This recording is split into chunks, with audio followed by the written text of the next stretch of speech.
Il y a un mécanicien en Californie qui est dans son garage. Et il y a un monsieur qui vient avec la voiture en panne. La voiture ne démarre plus. Le mécanicien vient et dit, OK, on va diagnostiquer. Et le mécanicien, après avoir diagnostiqué en quelques minutes, lui dit, ça va vous coûter 250 000 pour réparer. Il dit, d'accord, pas de problème. Il paye. Dès qu'il paye, le mécanicien ouvre le capot de la voiture. Il prend un petit marteau. Il frappe sur une partie du moteur. Après, il lui demande d'essayer de démarrer. Il démarre, ça démarre, il dit que c'est bon, j'ai réparé. Le monsieur dit que non, tu vas me rembourser mon argent. Je ne peux pas te donner 250 000 juste pour que tu frappes le marteau sur la partie du moteur. Et ça donne non. C'est trop. C'est une escroquerie. Et le mécanicien lui dit, si tu savais faire ça, pourquoi tu es venu ici? Il fallait acheter ton marteau à la maison. Tu frappes aussi là-bas, ça démarre. Parce qu'en fait, le marteau que j'ai utilisé là, ça coûte 500.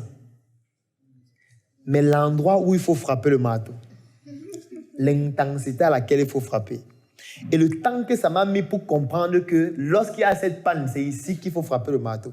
C'est ça qui coûte le reste du montant que tu as payé. Parce que si tu connaissais faire ça, tu devais faire ça toi-même à la maison. C'est ça qui coûte le montant là. Le petit marteau là, la petite frappe là, oui, c'est ça qui coûte 250 000. Parce que très peu de personnes savent valoriser ce qu'elles font.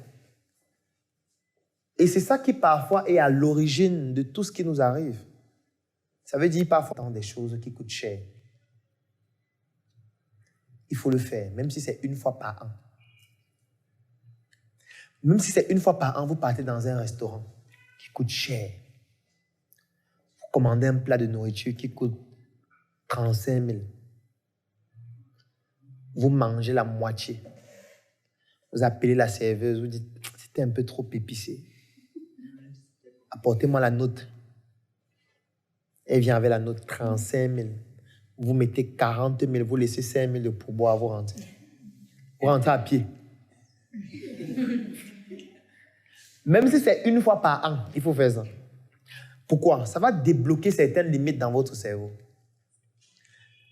Parce que nous avons l'habitude d'apporter beaucoup aux autres. Mais on n'a pas l'habitude de s'apporter à nous-mêmes ce qu'on apporte aux autres. Parfois, on rend beaucoup de service aux autres, mais nous-mêmes, on ne se rend pas le service qu'on rend aux autres. Parfois, vous voyez quelqu'un qui passe le temps à bien préparer, bien faire le plat pour que le plat soit beau et servir les gens. Mais lui, quand lui-même il mange, il mange dans la marmite. Il prend la nourriture, il verse la sauce dessus, il jette la viande. Donc, quand sur les autres, il se rassure que le riz est bien positionné, c'est bien beau à regarder, la table est bien faite. Parfois, on n'arrive pas à le faire pour nous-mêmes. Ce qui fait que progressivement, ça diminue la valeur qu'on a de nous-mêmes. Et quand ça diminue la valeur que vous avez de vous-même, vous ne pouvez pas vendre des choses chères.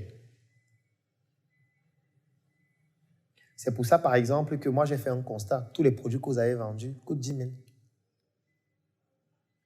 Personne n'a essayé de vendre un produit ou un service de 100 000, de 120 000. Parce qu'en réalité, si vous étiez concentré sur le produit de 120 000 en vendant juste un, vous auriez gagné 60 000. C'est-à-dire plus que tout ce que vous avez fait. Mais vous savez pourquoi? C'est parce qu'il y a certaines personnes d'entre vous qui ne s'imaginent même pas tenter de vendre un produit de 120 000. Ça veut dire qu'intérieurement, vous trouvez que vous-même, vous trouvez que c'est cher. Ce n'est pas que c'est le client qui a dit que c'est cher. Vous-même, vous dites que non, 120 000 quand même. Non, c'est trop. C'est trop. Et quand toi-même, tu ne crois pas au prix, tu ne peux pas vendre. Puisque le client, même inconsciemment, va se rendre compte que toi-même, tu trouves que c'est cher.